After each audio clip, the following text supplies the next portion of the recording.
The lobby echoed with shouting, champagne glasses trembling on silver trays as two wealthy men, both red-faced and furious, argued over a private suite reservation gone wrong. Guests stared, security lingered unsure, and the concierge was frozen behind the desk. Suddenly, a calm presence rose from the leather armchair by the fireplace. Clint Eastwood, dressed simply but with that unmistakable quiet power, began walking toward the chaos. No one expected him to intervene, but he did not attempt to hesitate. As the argument reached its peak, one man shoved the other, sending a drink crashing to the marble floor. That ATMs when Clint stepped right between them, without saying a single word. He slowly reached into his coat pocket, not for a weapon, but for something far more disarming, a folded photo. He showed it to the man who had just thrown the punch. The man ATM's face changed instantly. His hands dropped, his rage disappeared. What was in that photo? No one knew yet, but it stopped a brawl in its tracks and left the entire room stunned. What do you think Clint showed him? Why did it silence? A grown man mid-fight?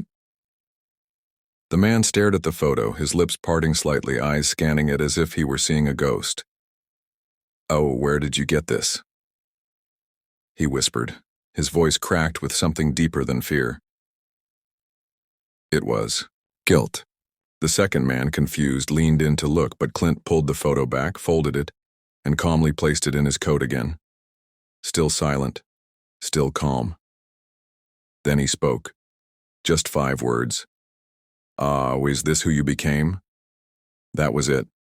No threat, no lecture, just a question. But it shattered something inside both men.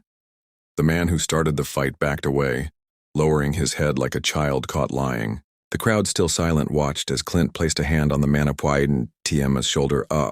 Not to punish, but to remind. "Oh, this is the place," he said quietly. "Oh, and this is the version of you worth remembering." The hotel manager, still shaken, asked Clint later, "What was in that photo?" Clint didn't attempt to answer. But the next morning, one of those men quietly checked out, leaving behind a handwritten note for the staff and a $50,000 donation to a local charity, in memory of someone he once failed.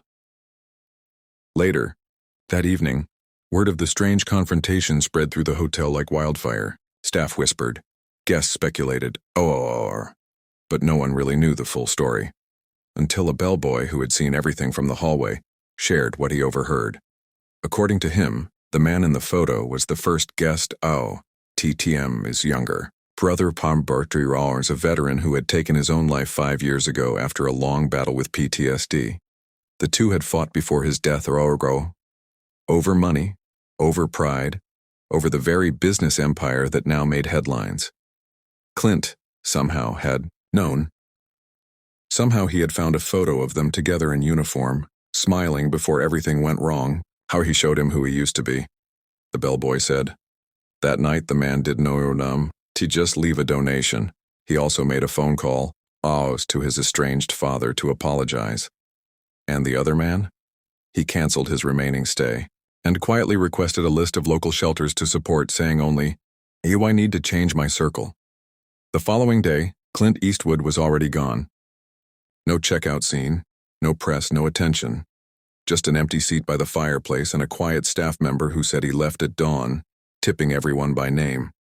But the effect he left behind didn't TMT disappear. The hotel TM's general manager later confessed that in over 20 years TM had never seen something like it. A fight diffused not by force but by memory. Inspired by what happened, the hotel launched a quiet initiative in Clint Eastwood's honor, the Second Chance Room, a private suite reserved for veterans and those recovering from trauma, funded by anonymous donors, grew. Though everyone had a feeling they knew who planted the seed. Employees were given mental health resources, and guests who caused disturbances were offered conversations, not just warnings. One silent move by Clint had rewritten the rules of engagement inside a luxury hotel built on power and ego. And the ripple effect had only just begun. Weeks later, a letter arrived at the hotel front desk with no return address. It was handwritten, sealed with wax, and simply marked, awe for the man in the chair. Inside was a note from the businessman Clint had stopped that night. It read, "Oh wow, TM spent years trying to outgrow who I used to be." That photo that moment reminded me I don't tend to need to hide from it. I need to make peace with it. I lost my brother. I won't attempt to lose the rest of myself. Alongside the letter was another photo, this time of a new community center under construction, fully funded by that same man, for veterans struggling with reintegration. The name, etched on the cornerstone, was the Michael Eastwood Center, what a tribute to both his brother and the man who gave him the push he needed. Clint never responded publicly. He did not need to. For him, it was now about being remembered. It was about making others remember who they truly were, and that night in the hotel lobby proved that sometimes silence is the loudest voice in the room, and just like that, Clint Eastwood disappeared back into the quiet, just as he always had. No spotlight, no statement, no credit taken. But his presence lingered like a whisper in the walls of that hotel. Guests still asked about the story, staff still pointed to the fireplace chair where he once sat, and every time someone came close to losing themselves in ego or anger, the tale would resurface, not as gossip, but as a reminder. That, one calm man with one photo and 5 words, shifted the direction of 2 powerful lives without raising his voice. In a world obsessed with shouting louder, Clint chose silence, and in doing so, spoke louder than anyone else ever could.